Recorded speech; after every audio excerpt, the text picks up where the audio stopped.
November 11, 2025, at around 11:37 a.m.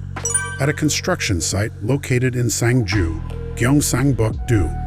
A worker in their 60s, while installing the outriggers of a truck-mounted aerial work platform, was caught between the outrigger and a column, passed away.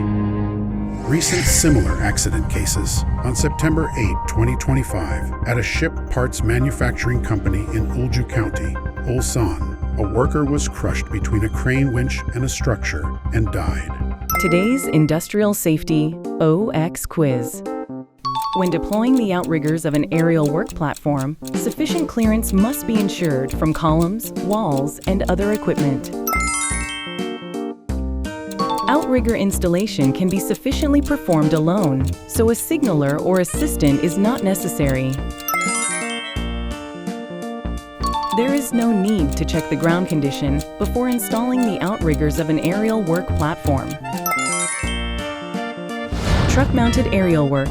Platform outrigger installation. Please adhere to safety rules to prevent accidents.